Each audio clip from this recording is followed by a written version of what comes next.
What's going on, everyone? Welcome to Cartoon Season. I am Tyler, and this is where we talk all about animation. We got a bunch of different, just a million things at this point. So much animation in the world, can't cover it all, not enough time. But today we're going back a little bit to, I feel like, an underappreciated film. We got Meet the Robinsons, okay? Meet the Robinsons is something for me where I feel like people don't really talk about it too much in the grand scheme of anime movies, maybe just Disney animated movies. It was a movie that I feel like I always liked, and let me tell you, going back to it, I think this is a really good film. I think there's like I don't know. I feel like it's really good. I feel like it's a really good message. Really, really good characters, and also just like a really dumb sense of humor. Really, what else do you need? But yeah, we're gonna talk a little bit about that. A few different things. We're gonna talk about how Doris was the real villain, how the Robinson family is very encouraging, and how Lewis didn't need to meet his mom in the end. Just didn't need to, and we'll talk about why. So before we get into that, make sure to go to the Tiger T YouTube channel or many other podcast services to listen to more episodes such as this one. And then there's also a Tiger T Twitter and my personal Twitter. That's social media is your thing. And then yeah, I think that's it. So let's just get into the film. So first thing, Doris was the real villain. Obviously by the end that was super thrown in our face, but you start at the beginning and you got Goob, right, where he was the evil man in the bowler hat. That was the one that what's his name?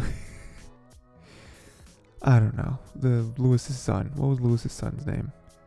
We're gonna go with Erwin. I don't know his name.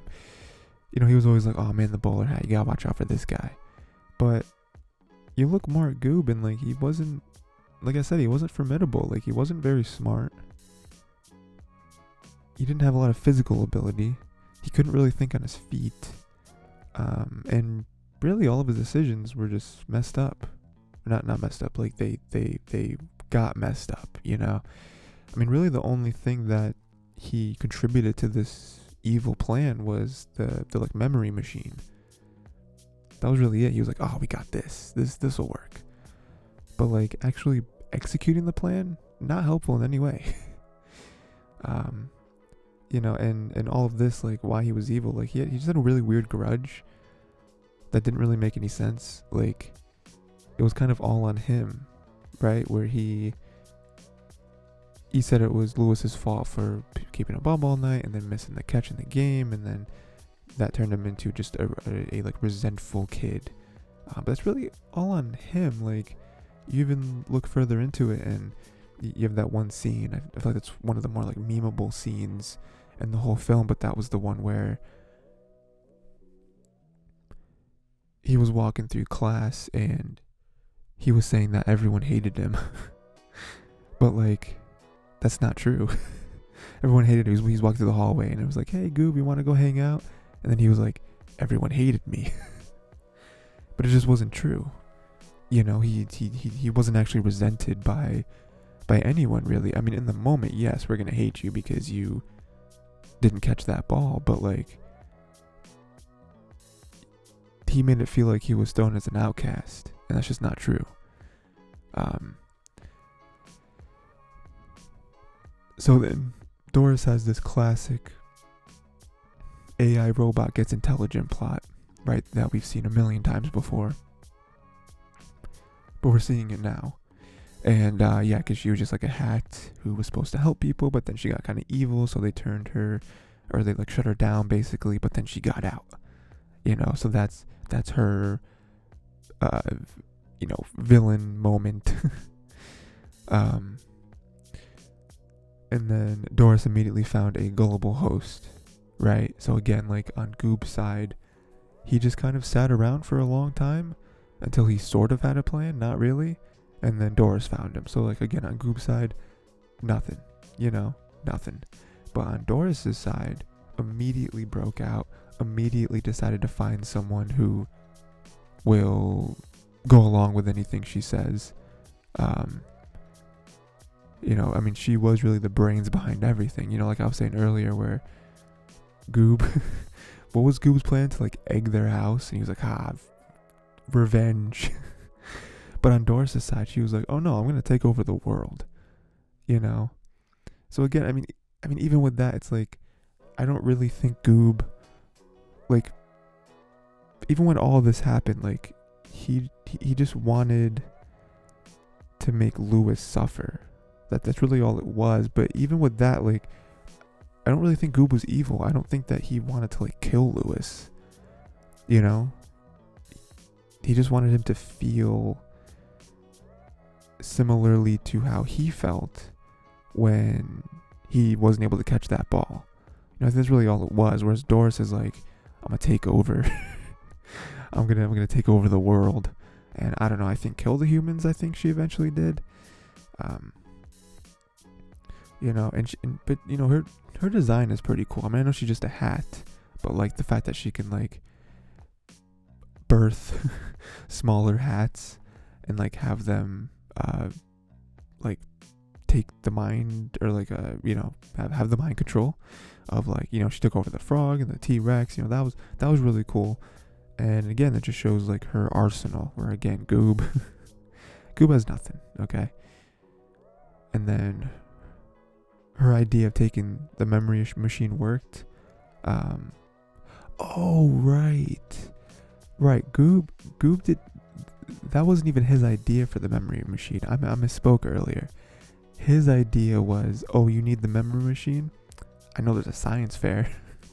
That's what it was, right? So he contributed even less than I thought he did, a few minutes ago. Yeah, he was literally just the host, But yeah, her thing of the memory machine worked. Like, she took it and was able to go back and change a lot of stuff.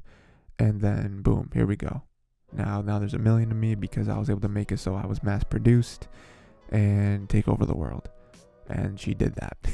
And she won. I mean, there's another interesting aspect to this film of, like, they show her winning. Like, it wasn't like Lewis came in at the last minute and saved everyone. Like, no, I mean, yes, he did win in the end, but that's only after the fact. Like, see, he was able to go back after the fact and erase what she's already done, but she already won. I mean, spoilers for Avengers Endgame, but like, this is literally Endgame, where like Thanos won, and they had to go back and change it so he didn't win. Same thing happened in this movie. So I mean, I don't think I'm not saying Doris is the Thanos of Meet the Robinsons, but like, I mean, she was a really good villain. I mean, even though she didn't speak, she was there, But we'll move on to a lighter topic, which is the Robinson family. Very encouraging. Love this family. This right here, I would love to see if they came up with like a show where we just get to hang out with all the Robinsons. Like, that's so cool to just see them. Obviously we can focus on like a couple of them or whatever, certain episodes. But like, I think seeing more of these guys would have been really cool. But they know how to have fun. Like, at the dinner table, we kind of see this a little bit right here. Yeah, I mean, they're like cannon and fire and like meatballs at each other, and they're just chilling, having fun. They're constantly experimenting. They're building little gizmos and gadgets and different routines and all this stuff. They're constantly experimenting.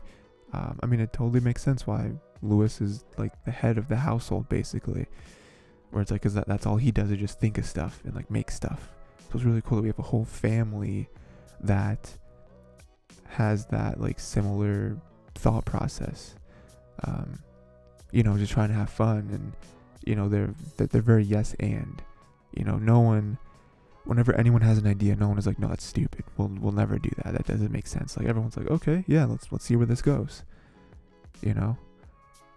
Which I think is very important for Lewis. I mean, again, it's weird because like Lewis is the kid here that's learning from them, but Lewis is also technically the father. who was again like pretty much the head of this household. But it is very important for him to kind of learn that it's okay to go through with stuff. It's okay to have an idea and want to pursue it. Because they even beat something in his head like failure isn't really failure.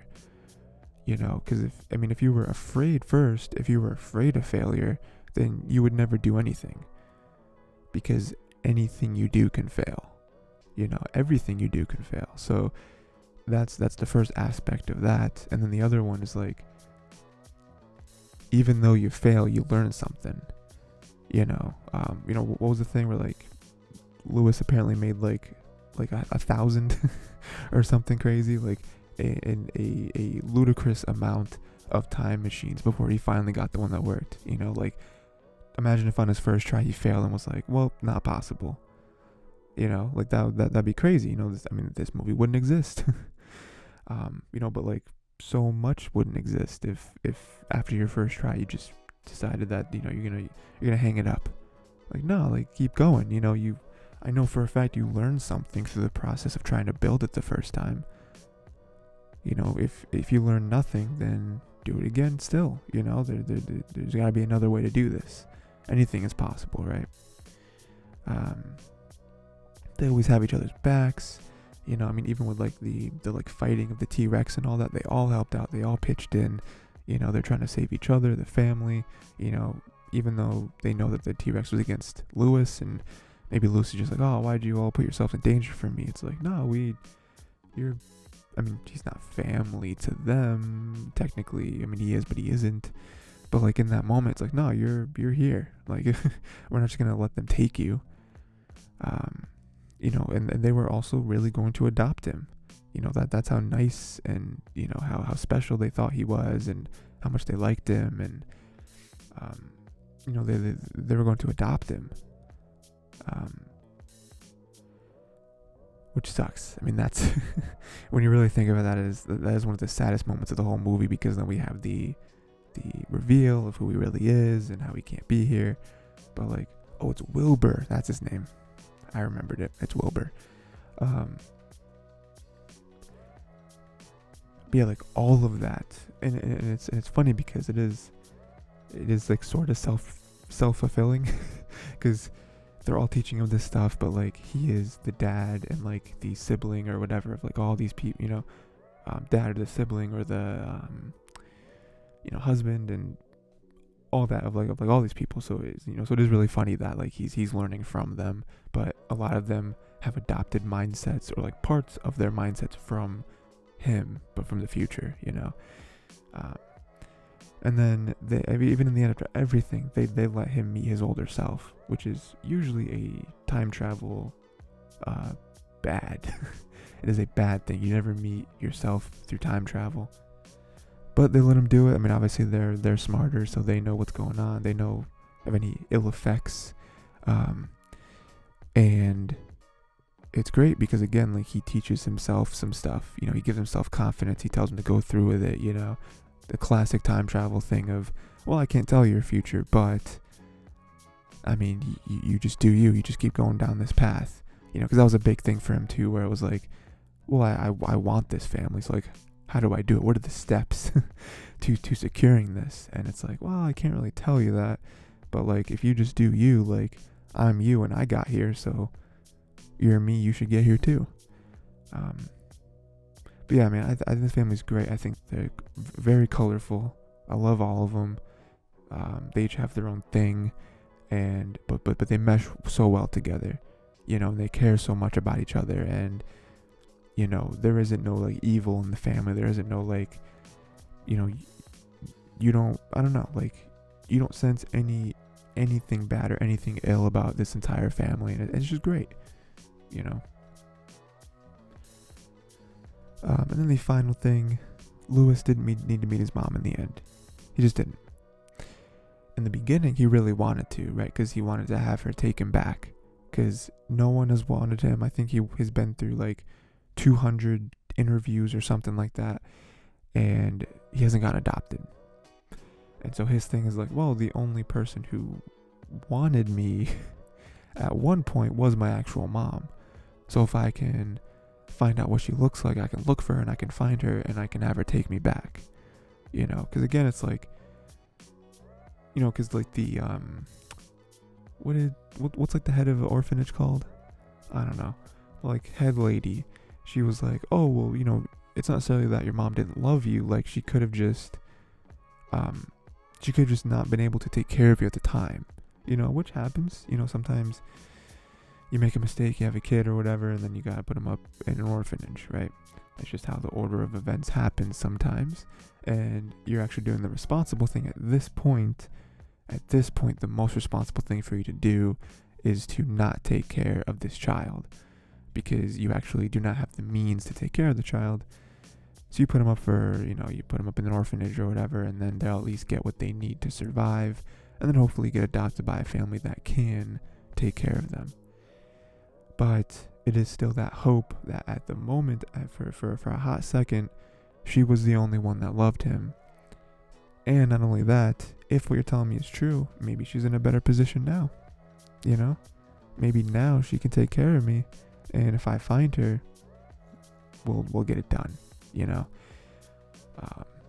Again, a very desperate way of thinking, a very emotional way of thinking. But you can't really blame him at this point. And so he built the memory machine for this purpose. That was the only reason he wanted to do it, because he knows somewhere in his brain he's seen his mother. And so if he can just dig around in there and find a hidden memory, he can see what she looks like, and that is a great first start. And then even with this machine, like if he can visualize it, like I don't know, he can like take a picture of it or something and then put up posters or whatever, and then miraculously, he now comes across someone who has a time machine. Even better than this little memory machine I was building. Now I got a time machine. Now I can just go back and I can see her with my own eyes. Better yet, I can go back and just convince her to not get rid of me. There we go. Solid plan. What could possibly go wrong? Again, at this point, we're still thinking about time travel rules. Like, this is very early in the movie, so we're like, I don't know if that'll work. I don't know if you can just go back and convince someone of that. Changing the past is not always a good thing. It's usually a bad thing, actually. But it's tough because we feel for Lewis. He is almost a teenager, right? I think he's almost 13, and it's like, how many teenagers get adopted? None. It never happens. So I'm running out of time. And then further on in the movie, he instead just wants to be adopted by the Robinsons, which is, I'm sure, very tough for him, given that he's basically giving up on the dream of being his mom's again. But I think, again, that just goes to show for the last topic was how nice and encouraging and thoughtful and just awesome, his Robinson family really is, for him to be like, you know what? I'd be okay with being your guys' son. Like this is amazing. But the thing that really changes him is after more time with them and then meeting his older self, he realizes that he wants his future as is. He doesn't want to change anything. He doesn't, again, like he can't really be adopted because that won't work. Like I'm sure if he stays in that time for long enough, there'll be some stuff that just starts crumbling. But he realizes that he doesn't want anything to change. He realizes that he doesn't have to go back in time and make sure of anything or change anything or give secret notes to his older self or whatever. Like he just needs to be himself and live life and do what he does. And he has met all these people once. So if he just acts, or not if he acts, but if he just goes through life living it the way he was going to live it, then everything will fall into place. Honestly, it's most likely when you start trying to force things to happen, that's when the whole time travel knowledge starts to work against you. And then the one of the best scenes in the entire film was him getting to those orphanage steps and then him holding back, for Wilbur to keep his promise and say, I'm gonna show you your mom, you deserve it. And then for him to be so close and then inside of his mind decide, you know what, I don't need it. I don't need to know who she is. I don't need to know who she is. I don't need to convince her of anything. I don't even need to see her face. Just for me, I don't even need it. It's not necessary.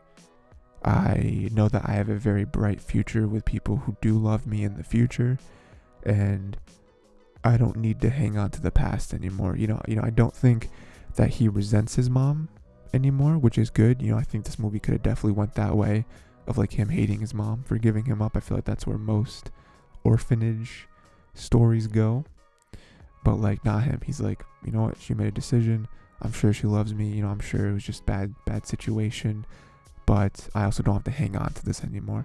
I don't have to not ever think about her or like say that I don't love her, but like I don't have to hang on to the thought of like what if, because there is a future of what ifs that I would much rather chase and much rather be a part of. And it's great. Obviously, I mean, we're assuming that all that happens. It's nice at the end of the film for us to start connecting some dots of like, the like scientist lady with all the coffee strips is his adoptive mom who's going to adopt him. We figure out that the girl with all the frogs is his future wife. Who is Wilbur's mom that we see for most of the film. It's great. But yeah, that was Meet the Robinsons. A few things I wanted to talk about with that.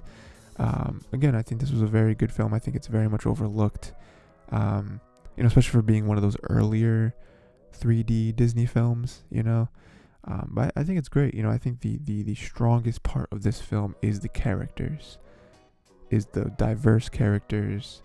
The character designs I think are really fun, and just how they all come together and are supportive of each other, and just it's just fun. I think that's kind of the best word for it, is like whenever we see these family members, it's just fun. And I really wish they would make a show. Just like a little Disney Plus show where we get to hang around and have some wacky adventures with all these guys, because that'd be great. But yeah, I mean that's pretty much it. I forgot what I was gonna say. No, it's great. I mean, I'm interested to see what you guys thought of the film. If you guys also went back to it, what you thought of it afterwards, after watching it for, not your first time. But yeah, I mean, it's also another thing where like, I wish that, I guess Disney still does do it, but like, I don't know. I just feel like this movie's different. I feel like they wouldn't make a movie like this again, but who's to say? But yeah, let me know what you thought of the film. And yeah, let me know who your favorite Robinson was. Let me know who your favorite Robinson was. I feel like mine was probably the mom. I like the mom, and the whole frog thing is like very quirky.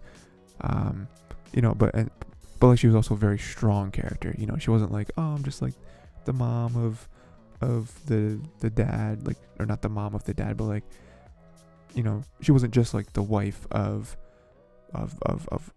Mr. Robinson. You know what I mean? Like, no, she was her own character, and like she was probably the strongest person in this whole family. So I just love her character. But let me know who your favorite was. Yeah, that's pretty much it. Like I said, go to YouTube, go to different podcast platforms for more episodes of this.